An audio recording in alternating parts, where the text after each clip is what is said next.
हैं मुर्दहिया। मुर्दहिया का वाचन हमने किया है और भाग 3 में हम प्रवेश कर चुके हैं। भाग 3 का एक पार्ट हो चुका है, अब देखते हैं उसके आगे। आज है मुर्दहिया भाग 3 अकाल और अंधविश्वास भाग 3 का पार्ट 2 क्लास 2। इतने बड़े हैं कि छोटे छोटे पार्टों में हमें करना पड़ रहा है। हालांकि कहानी बहुत ही ज़बरदस्त है, बहुत ही रियल है, बहुत ही ज़मीन से जुड़ी हुई है, तो हम लोग रिलेट कर पा रहे हैं। आइए देखते हैं आगे क्या होता है डॉक्टर तुलसी राम के आत्मकथा में। तो यहाँ तक हमने देखा था कि जो लेखक है वह लाटा खाते थे। लाटा क्या होता है हमने बता दिया है, महुआ से किस प्रकार से बनाया जाता था। तो वह क्या करते थे कि संस्कृत के जो बच्चे थे उन्हें परेशान करते थे, चिढ़ाते थे। उन्हें चिढ़ाने में बहुत मज़ा आता था। कभी कभी ये पंडित स्कूल में आकर अध्यापकों से शिकायत करते। अध्यापकों के डांटने पर 2-4 दिन तक हम नहीं जाते, किंतु पुनः सब कुछ शुरू हो जाता। इस संदर्भ में एक रोचक बात यह होती थी कि जब भी हम उस जंगली के पास उस चिढ़ाने वाले सूत्र को दोहराते, पाठशाला के अंदर बैठे सारे पंडित सबसे पहले चिल्लाते हुए यह बोलते, अशुद्धम वर्तते, अशुद्धम वर्तते। इसके बाद वे गालियाँ देते हुए हमें खदेड़ते थे।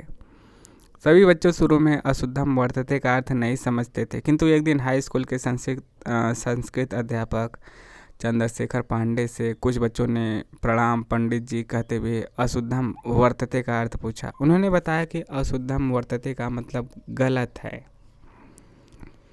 ये बच्चे सारे बच्चों को लेजर के समय अशुद्धम, लेजर मतलब वहीं आपका लंच के समय, रिसेस के समय, लेजर के समय अशुद्धम वर्तते का असली अर्थ बता दिए। इतना जानने के बाद सभी बच्चे पुराने सूत्र को छोड़कर उसे जंगल के पास खड़े होकर रटन विद्या में व्यस्त पंडितों को चिढ़ाने के लिए अशुद्धम वर्तते की रट लगाने लगे। इस नए सूत्र को सुनकर सारे पंडित क्रोध से पीड़ित होकर अंधाधुंध गालियां देते हुए दूर तक खदेड़ने लगे। बच्चों के इस नए हथियार से पंडित आग बबूला तो अवश्य हो जाते, किंतु उसकी प्रतिक्रिया में संस्कृत की कोई अन्य शब्दावली उनके मुंह से नहीं निकल पाती।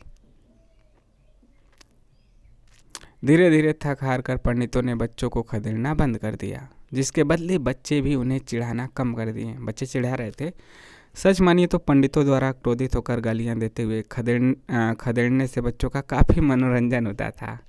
किंतु जब खदेड़ना बंद हो गया तो बच्चे भी उदास होकर चुप रहने लगे। दोनों को मज़ा आ रहा था, दोनों को नहीं, बच्चों को। वे खदेड़ना बंद कर दिए, बच्चे भी निराश हुए। संस्कृत पाठशाला के सामने एक छोटा सा पीपल का पेड़ था। जाड़े के दिनों में सारे पंडित उसी पेड़ के इर्द गिर्द बैठकर अपनी पढ़ाई करते थे। लेजर के समय जब प्राइमरी स्कूल वाले कुछ बच्चे उनके सामने से चुपचाप गुजर जाते तो ये पंडित स्वयं बच्चों द्वारा चिढ़ाने वाली पहली शब्दावली अगड़म बगड़म स्वाहा आपस में दोहराते हुए खूब ठहाका लगाते। वह संस्कृत पाठशाला प्राइमरी स्कूल के 4वीं और 5वीं कक्षा के बच्चों के लिए एक विचित्र मनोरंजन का केंद्र थी। पाठशाला में छुट्टियां बहुत रहती थी, क्योंकि हिंदू पंचांग के अनुसार अनेक व्रत वाले दिन होते थे। अतः जिस दिन पंडित नहीं आते उस दिन संस्कृत पाठशाला सूनी सूनी लगती और प्राइमरी स्कूल वाले बच्चे इस सूनेपन से काफ़ी निराश हो जाते थे, क्योंकि उनके चिढ़ाने वाली सामग्री का उपयोग नहीं हो पाता था। हम जब तक उस प्राइमरी स्कूल में पढ़ते रहे तब तक हमारे और संस्कृत पाठशाला के पंडितों के बीच यह रोचक आंख मिचौली जारी रही।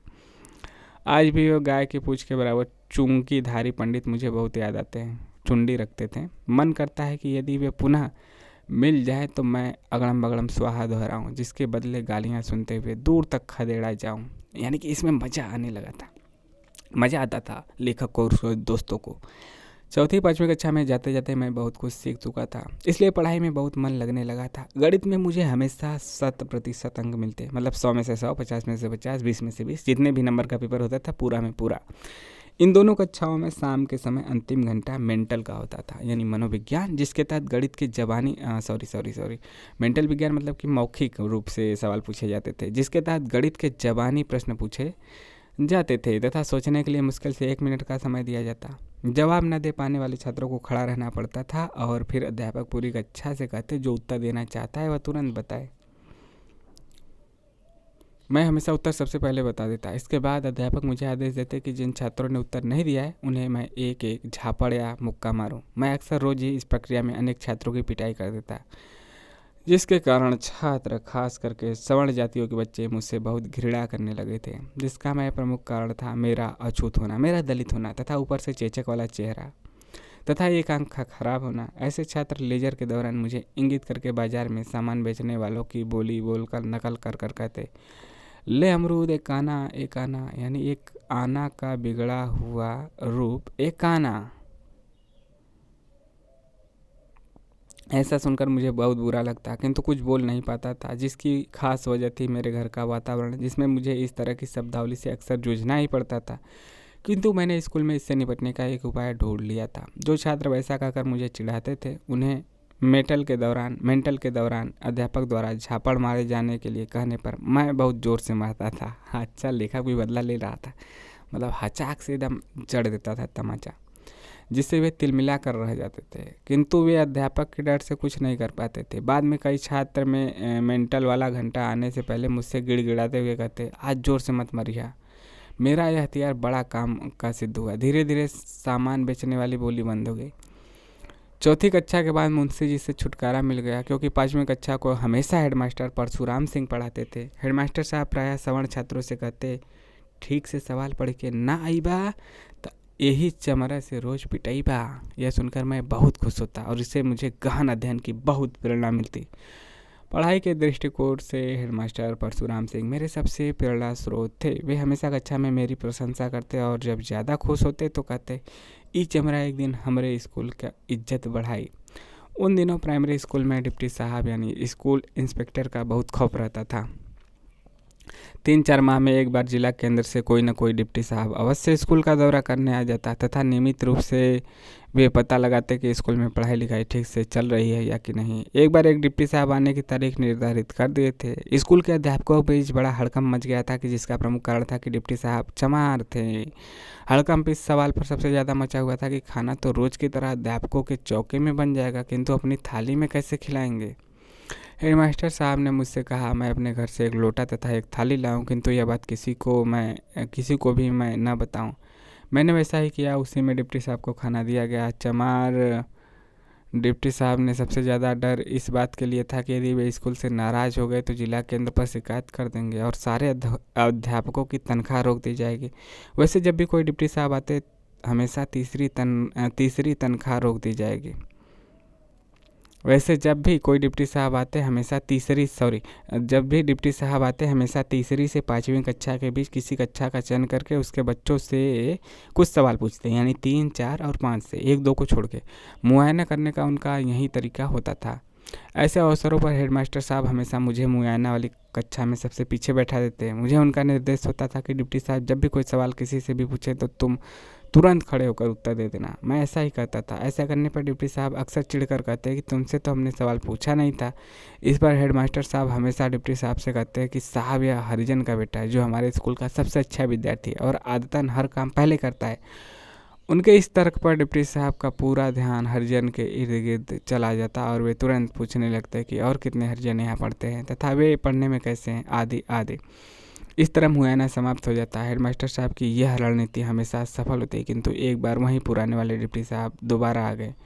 उस समय हेडमास्टर साहब बहुत घबरा गए थे, क्योंकि पहले वाली रणनीति दोहरा नहीं सकते थे। जैसे तैसे मुआयना हुआ और अच्छा ही रहा, किंतु इस बार मेरा उपयोग न हो पाने से मुझे थोड़ी निराशा जरूर हुई थी। उस ज़माने में डिप्टी साहब का स्कूलों में काफ़ी भय समाया रहता था। एक बार मैं चौथी कक्षा यानी कि 1958 में चौथी कक्षा में पढ़ रहा था। स्कूल के बाहर एक टूटी दीवार वाला बिना छत का खंडहर था, जिसमें हमें बैठाकर मुंशी जी पढ़ा रहे थे। इस खंडहर का फर्श समतल था।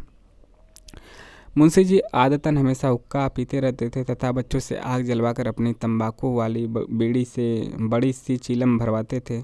उस खंडहर के बगल में कई बीघा खेतों में बड़ी बड़ी अरहर की फसल खड़ी थी। हुक्का पीते हुए मुंशी जी ने अचानक देखा कि 1 बीघा दूरी पर एक आदमी धोती कुर्ता पहने किंतु सिर पर हैट लगाए स्कूल की तरफ चला आ रहा है। मुंशी जी ने हैटधारी होने का मतलब यह निकाला कि डिप्टी साहब बिना सूचना दिए स्कूल का मुआयना करने आ रहे हैं, क्योंकि उस समय डिप्टी साहब लोग हमेशा हैट पहन कर आते थे। वास्तव में हैट अफसर होने का सबसे बड़ा प्रतीक था, क्योंकि अभी कुछ ही वर्ष पूर्व हैटधारी अंग्रेज भारत छोड़कर वापस इंग्लैंड गए थे, किंतु अपनी विरासत पढ़े लिखे भारतीयों के लिए बरकरार रखी थी। अतः उस धोती कुर्ते वाले हैटधारी को मुंशी जी ने डिप्टी साहब समझकर डर के मारे आग जलती हुई चिलम समेत हुक्के को अरहर की खड़ी फसल के बीच फेंक दिया। उस खेत में अरहर की सूखी पत्तियां बड़ी मात्रा में गहनता के साथ फैली हुई थी। कुछ ही पलों में चिलम की आग से सूखी पत्तियां जलने लगी और उसकी लपटें बड़ी तेज़ी से फैलने लगी। कुछ पल तक तो कुछ भी समझ में नहीं आ रहा था कि क्या किया जाए। उधर डिप्टी साहब के डर से जोर जोर से बोलकर मुंशी जी किताब पढ़ाने लगे। इसी बीच हैटधारी व्यक्ति स्कूल के पास से गुजरने वाली पगडंडी से होता हुआ आगे निकल गया। इसके बाद मुंशी जी ने सारे बच्चों को अपनी अपनी पटरी से आग बुझाने के लिए दौड़ा दिया। जैसे तैसे पटरी से पीट पीट कर ढेर सारे बच्चों ने आग बुझाई। गनीमत यह थी कि अरहर के डंठल अभी कच्चे थे, इसलिए उसमें आग नहीं लग पाई, वरना कई बीघा में फैली फसलें जलकर राख हो जाती। किंतु मुंशी जी समेत पूरे स्कूल ने राहत की सांस ली। इस बीच मुंशी जी धड़कते हुए दिल के साथ बोल पड़े, सरवा डेरवाए देहलेस। बाद में पता चला कि वे स्कूल के पास वाले टड़वा गांव के तेजई सिंह नामक जमींदार थे, जो सिर्फ 5वीं तक पढ़े थे किंतु हैट लगाकर हमेशा साहबी रूप झाड़ा करते थे। समझ रहे हैं ना। उस दिन मुंशी जी को हेडमास्टर साहब ने बहुत धिक्कारा था। डिप्टी साहब की कड़ी में एक दिन जब मैं 5वीं कक्षा में पढ़ रहा था, अचानक असली डिप्टी साहब स्कूल का मुआयना करने आ गए। उस दिन हेडमास्टर परशुराम सिंह 5वीं कक्षा के सारे विद्यार्थियों को अपने गांव जिगरसंडी ले गए थे, जहां उनसे कई गाड़ी गन्ना छिलवाया गया था। कारण यह था कि हेडमास्टर साहब उस क्षेत्र के सबसे बड़े जमींदार थे, जिनके घर 22 जोड़ी बैलों की खेती होती थी। जाड़े के दिनों में उनका गन्ना चिरैया कोट थाना स्थित चीनी मिल में बैलगाड़ियों पर लद कर जाता था। अतः एक दिन जल्दी जल्दी गन्ना छिलकर गाड़ियों में लादने के लिए वे छात्रों को अपने गांव ले गए। गनीमत यह थी कि 1ली से 4थी कक्षा के छात्र एवं अध्यापक स्कूल में ही थे। उस दिन डिप्टी साहब ने हेडमास्टर साहब के बारे में पूछा तो अन्य अध्यापकों ने बता दिया कि वे 5वीं कक्षा के विद्यार्थियों को लेकर पास वाले गाँव में श्रमदान के लिए गए हैं। स्मरण रहे कि आज़ादी के पहले दशक में स्कूल में श्रमदान का प्रचलन था, जिसके तहत बच्चों को आसपास के गांवों में श्रमदान करना पड़ता था। डिप्टी साहब हेडमास्टर तथा छात्रों के आने का इंतजार करने लगे। काफ़ी देर बाद दोपहर के बाद हम लोग स्कूल वापस आए। डिप्टी साहब स्कूल के बाहर ही बैठकर हमें आते हुए देख रहे थे। पास आने पर अचानक हेडमास्टर साहब से बिना कुछ पूछे कुछ छात्रों से ही पूछ लिया कि वो कौन सा श्रमदान करके आ रहे हैं। छात्रों ने बिना सोचे विचारे सही सही बता दिया। गन्ना छिलने की बात सुनकर डिप्टी साहब आग बबूला हो गए और वापस जाने लगे। उस दिन हेडमास्टर साहब बहुत गिड़गिड़ाए थे तथा बड़ी मुश्किल से डिप्टी साहब को मनाकर स्कूल में वापस लाए थे। बाद में बच्चों के बीच अफवाह उड़ी कि हेडमास्टर साहब ने डिप्टी साहब को 1 महीने की तनख्वाह घूस में देकर मनाया था। इस घटना के बाद कभी दोबारा गन्ना छिलने वाला श्रमदान नहीं हुआ।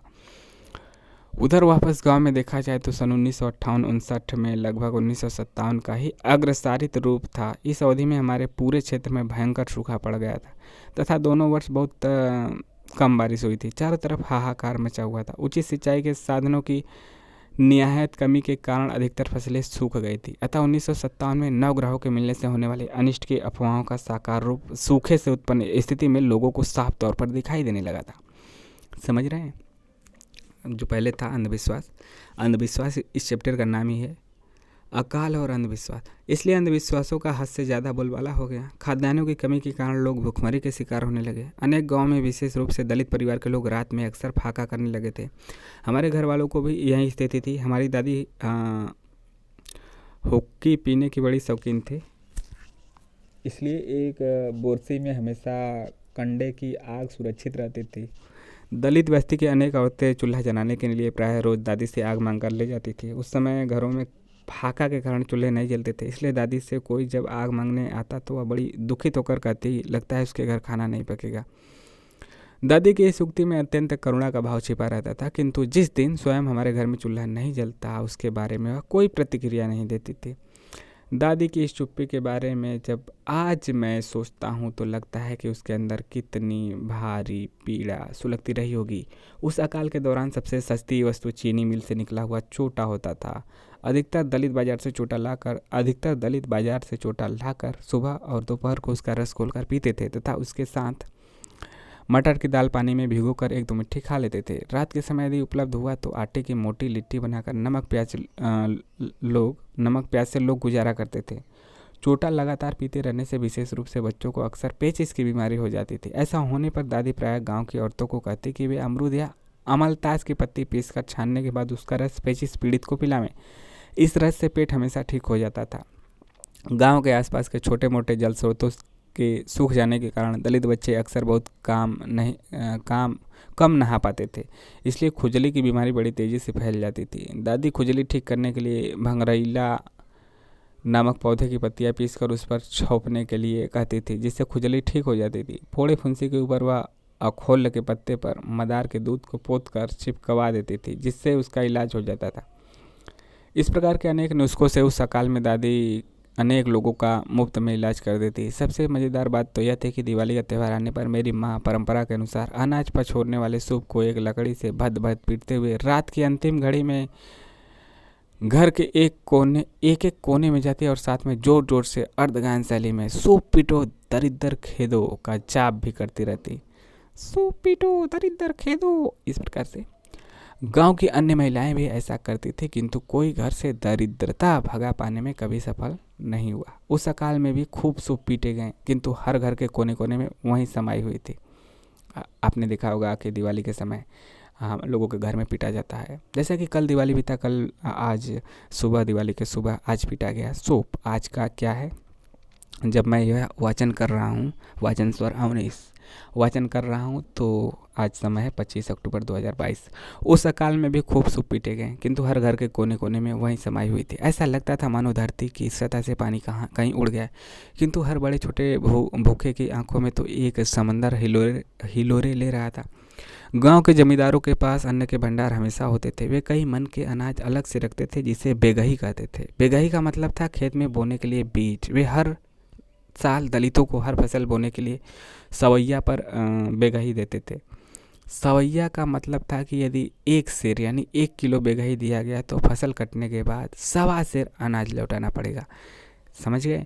मतलब कि यदि 1 किलो आपने अनाज लिया बोने के लिए, तो जब अनाज हो जाएगा तो 1 किलो पाव भर लौटाओगे, 1 किलो और 250 ग्राम। और एक बेगही सारे दलित हरवाही के बदले उन्हीं जमींदारों द्वारा दिए गए छोटे छोटे खेत के टुकड़ा में बोने के लिए लाते थे। किंतु उस अकाल में पेट भरने के उद्देश्य से जब उनसे बेगही मांगी जाती तो वे डेढ़िया पर देने को तैयार हुए थे। यानी कि 1 किलो आप ले जाएंगे तो वापस करेंगे तो 1.5 किलो।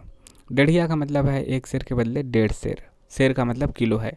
उस भूखमरी के दौर में यह अमानवीय डेढ़िया की मुनाफाखोरी बड़ी दुखदायी सिद्ध होती थी। अधिकतर दलित डेढ़िया न चुका पाने के भय से बहुत कम बेगही उधार ले पाते थे। ऐसी बेगही न चुका पाने पर दिन भर जमींदारों को खेत में बनी के बदले कई दिन तक मुफ्त में काम करना पड़ता था। बनी का मतलब होता था दिन भर काम करने के बदले 1 सेर अनाज की मजदूरी। उन दिनों किलो या ग्राम का प्रचलन नहीं था, अतः सारी तौल सेर और छटांग में होती थी। 1 सेर का बटखरा एक टूटा हुआ पत्थर का टुकड़ा होता था, जो सरकारी सेर से बहुत छोटा होता था।